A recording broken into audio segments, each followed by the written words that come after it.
Hello! Abu Dhabi அல்மரியா மால்ல இருக்க வெசோன் ஷாப்புக்கு போயிருந்தோம். ஏதாவது வாங்கலான்னு. அங்கே எப்போவுமே ஃபிலிப்பினோஸ் தான் அதிகமாக இருப்பாங்க. அதுக்கப்புறம் என் கூட ஒர்க் பண்ணுற ஃபிலிப்பினோஸ் கூட சொல்லுவாங்க, நிறையா ஸ்நாக்ஸ்லாம் நாங்கள் அங்கேருந்து தான் வாங்குவோன்னு. அதனால நானும் போய் பார்த்துருந்தேன். அப்போ இங்கே கலர் கலராக ஏதோ மிட்டாய்லாம் இருந்தது.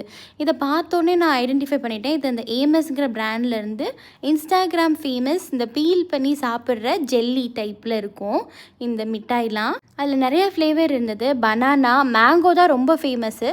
அதுக்கப்புறம் பீச் இருந்தது. இந்த லைச்சி ஃப்ளேவரில் நான் இப்போ சாப்பிட்டு காட்டுற மிட்டாய் வந்து ஒரு மாதிரி திக்கான ஜெல்லி மாதிரி இருந்தது. சூயியாக இருந்தது கொஞ்சம். நம்ம ஊர் சீனி மிட்டாய்ன்னு சொல்லுவோம் நாங்கள். அதை வந்து ஜெல்லி மேலே சுகர் கோட் பண்ணியிருப்பாங்க. கலர் கலராக இருக்கும் ஸ்கொயர் ஷேப்பில். அதே மாதிரி இதுலேயுமே சுற்றி வந்து சுகர் கோட்டடாக இருந்தது. லைச்சி ஃப்ளேவர், லிச்சி, நம்ம வந்து லிச்சின்னு தான் சொல்லுவோம், இவங்க லைச்சின்னு சொல்கிறாங்க. நல்லா லைச்சி ஃப்ளேவரில் இருந்தது. அதுக்கப்புறம் இந்த மேங்கோ தான் என்னோடய ஃபேவரெட்டு. என் ஃப்ரெண்ட்ஸுக்கும் இந்த மேங்கோ ஃப்ளேவர் தான் ரொம்ப பிடிச்சிருந்துச்சு.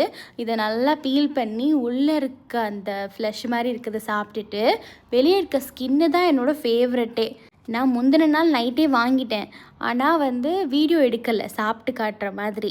அது ஆஃபீஸ் லன்ச் டைமில் உட்காந்து தான் சாப்பிட்டு காட்டிகிட்ருக்கேன். ஸ்கின் உண்மையாகவே டேஸ்டியாக இருந்தது. மேங்கோ வந்து மஸ்ட்டு ட்ரை மாதிரி இருந்தது. நான் நெக்ஸ்ட் டைம் போனால் கண்டிப்பாக வாங்குவேன். இது நியர்லி 4.5 திரம்ஸ் கிட்ட வந்தது இந்த ஏஎம்எஸ் பிராண்டு. அதுக்கப்புறம் இந்த லைச்சி வந்து 1.5 மாதிரி 1.5 திரம். என்னோட ஒரு ஃப்ரெண்டுக்கு வந்து இந்த பீச் ஃப்ளேவர் ரொம்ப பிடிச்சிருந்துன்னு சொன்னாங்க. இதுவுமே நல்லா தான் இருந்தது. நெக்ஸ்ட் டைம் கண்டிப்பாக பனானா ட்ரை பண்ணிட்டு எப்படி இருக்குதுன்னு சொல்கிறேன்.